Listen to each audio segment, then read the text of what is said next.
दर्शकों नमस्कार। Hope all is good. आज बात कर लेते हैं युति। असल में ये युति है क्या? देखिए, कुंडली में कैसे जानेंगे कि दो ग्रहों की युति है? अगर कोई भी ग्रह आपस में किसी घर में साथ बैठे हों या एक ग्रह से दूसरा ग्रह, मान लीजिए वीनस सैटर्न की युति है, तो वीनस से दूसरे घर में शनि या वाइस वर्सा, और ये ग्रह एक दूसरे से ट्रायन में हों, एक दूसरे के साथ बैठे हों, प्लैनेट से दूसरे घर में हो, दो प्लैनेट एक दूसरे से दूसरे घर में हो और या ट्रायन में हो, तो ये युति कहलाती है। अब देखते हैं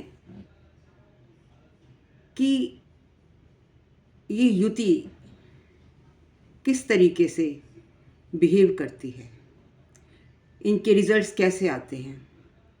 अगर तो ये क्लोज कंजंक्शन में है तो युति का बहुत ज़्यादा इफ़ेक्ट पड़ता है। तो बेसिकली हमें युति के प्रिडिक्शन करते टाइम, रिजल्ट्स बताते टाइम डिग्रीज को देखना बहुत इम्पॉर्टेंट है।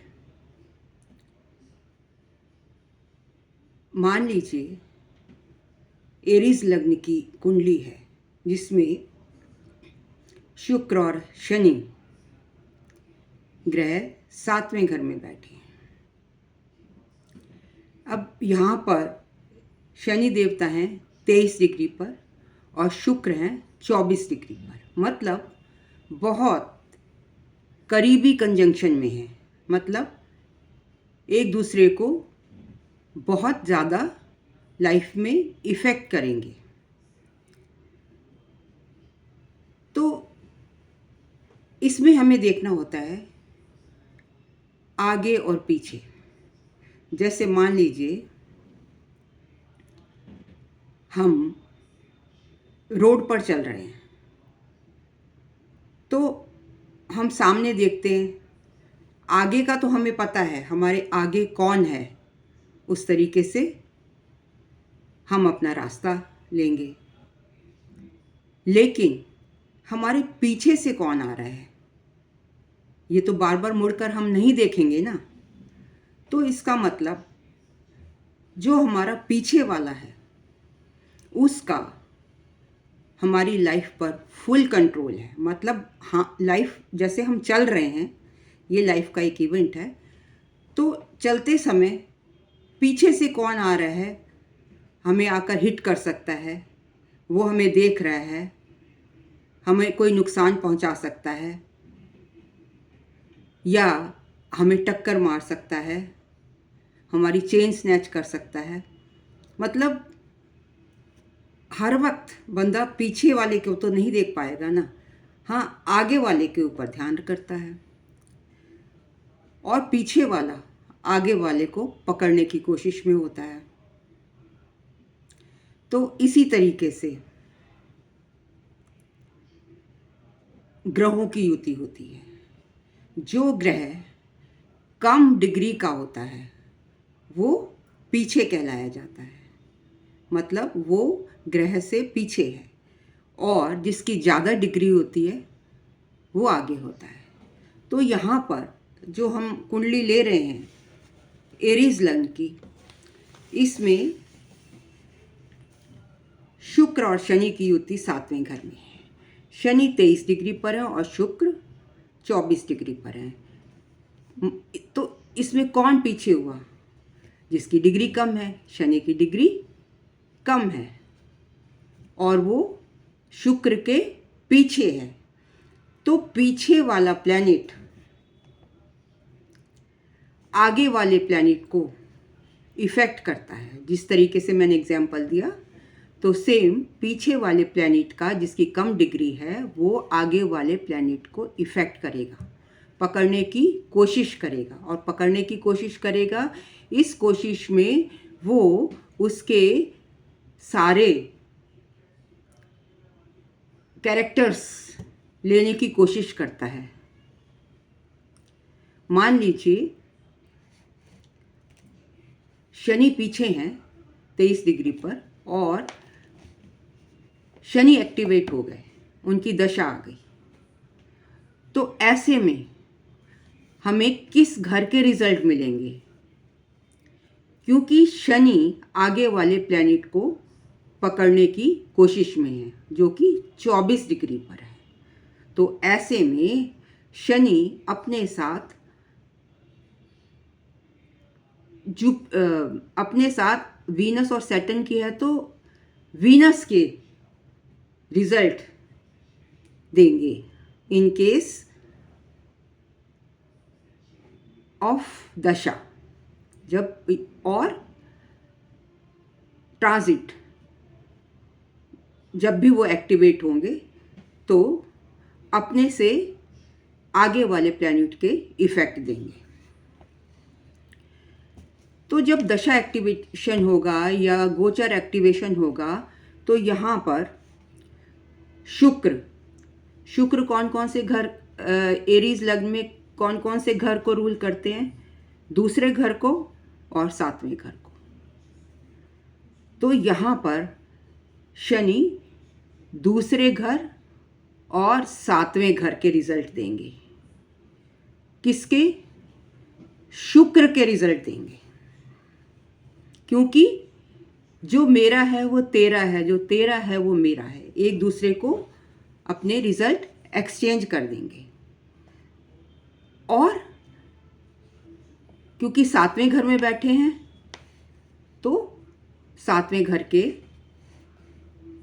में बैठकर शनि अपने रिजल्ट भी देंगे। बेसिकली शुक्र के रिजल्ट आएंगे यहाँ, और 7वें घर के, दूसरे 7वें के घर के result during activation of Saturn. और अगर वाइस वर्सा हो, शुक्र एक्टिवेट हो जाए तो शुक्र यहाँ पर किसके रिजल्ट आएंगे? क्योंकि शुक्र से आगे कोई ग्रह नहीं है, तो यहाँ शनि के रिजल्ट और 7वें घर के रिजल्ट, जहाँ पर शनि बैठे हैं उसके रिजल्ट आएंगे। एरीज लग्न में शनि 10वें और 11वें घर के मालिक हैं, तो 10वें घर के रिजल्ट कर्म हाउस के, लाभ हाउस के, और 7वें घर के रिजल्ट जहाँ पर शनि खुद भी बैठे हैं, मतलब प्लैनेट अपना रिजल्ट भी तो देगा ना। तो ड्यूरिंग एक्टिवेशन ऑफ शुक्र शनि के रिजल्ट आएंगे in relation to 10th house, 11th house और एंड 7th हाउस। और जब शनि एक्टिवेट होंगे तो शुक्र के रिजल्ट आएंगे, मतलब एक दूसरे के रिजल्ट भी एक्सचेंज हो जाएंगे। प्लैनेटरी एक्सचेंज हो रहा है ना, क्योंकि जब हम कहते हैं कि जो दो ग्रहों की युति होती है तो वो मिलकर काम करते हैं। तो ये मैंने आपको समझाया कि किस तरीके से किस दशा में ट्रांजिट में क्या रिजल्ट आएंगे। अब बात कर लेते हैं कि जो ग्रह लग्न के पीछे होगा वो क्या इफेक्ट देगा। जो भी ग्रह लग्न के पीछे, मतलब लग्न की डिग्री से कम होगा, वो लग्न को अप्रोच करने की कोशिश करेगा। ऐसे में आपकी पर्सनैलिटी, आपकी पर्सनैलिटी को इफ़ेक्ट करेगा।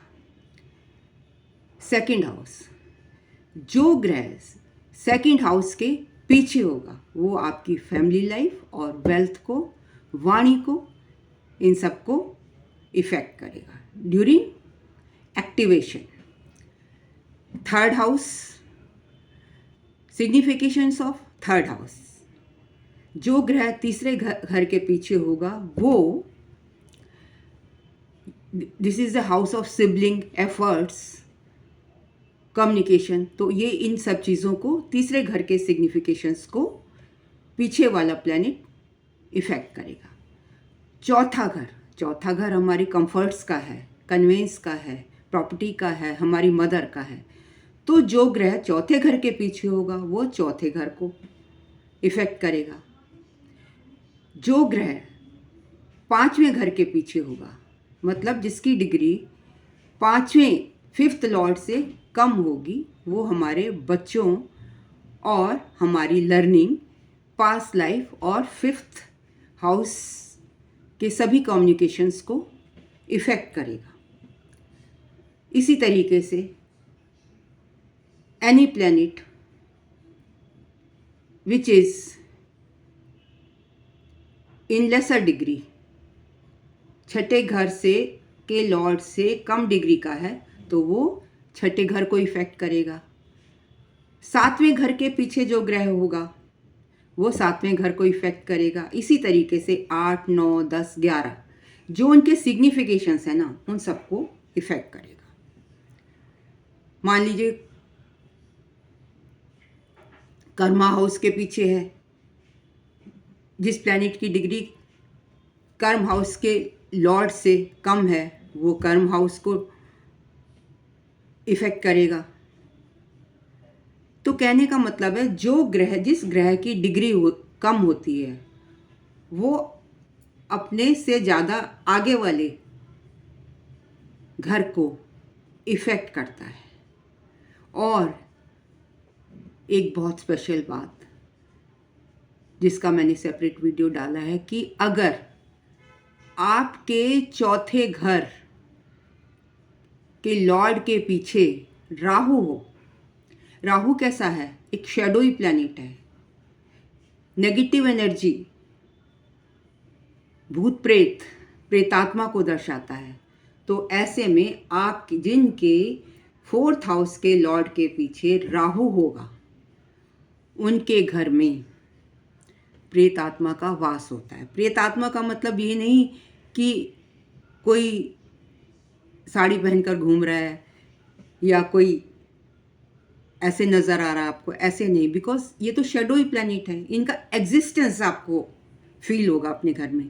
मतलब नेगेटिव एनर्जी, आप नेगेटिव एनर्जी को फील करेंगे।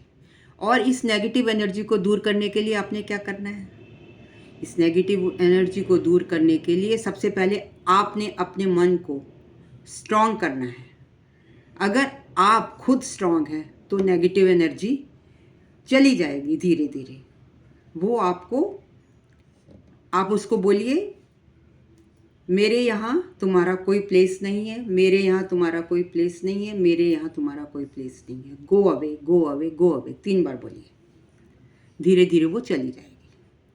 नंबर 2, अपने घर में नहा धोकर, पूजा घर से लेकर सभी कमरों में, सभी कॉर्नर्स में गंगा जल, शुद्ध गंगा जल आपने छिड़कना है। नंबर 3, मैक्सिमम गायत्री मंत्र का जाप करें या गायत्री मंत्र को सुने। इवनिंग में महामृत्युंजय और हनुमान चालीसा इसका पाठ अवश्य करें। अगर आप ऐसा करेंगे तो आपके घर की नेगेटिव एनर्जी ग्रेजुअली दूर हो जाएगी। और एक और सिंबल होता है जिसको रामा बोलते हैं, वो अपने घर के दरवाजे पर डेली फिक्स कर सकते हैं आप, सो दैट कोई भी प्रेत आत्मा या नेगेटिव एनर्जी आपके घर में वास ना कर सके। उसका सिंबल कुछ इस तरीके से होता है, ऐसे ऐसे, फिर दोबारा इस तरीके से, फिर ऊपर क्रॉस की शेप में, और फिर उनके जो 2 एंगल्स इस तरीके से, और बीच में लाइक दिस 3 आप बना देंगे। This is called Rama. तो ये नेगेटिव एनर्जी को अर्थ कर देता है, मतलब आपके घर में एंटर नहीं करने देगा। सो ये था मेरा विश्लेषण अबाउट युति and the planet behind. How does it affect your life? अगर आपको मेरा वीडियो पसंद आया हो तो please do like, comment, share and subscribe too. In case of any query, you can consult me at snehkapoor1812@gmail.com. Thank you. Thank you very much for listening me so patiently.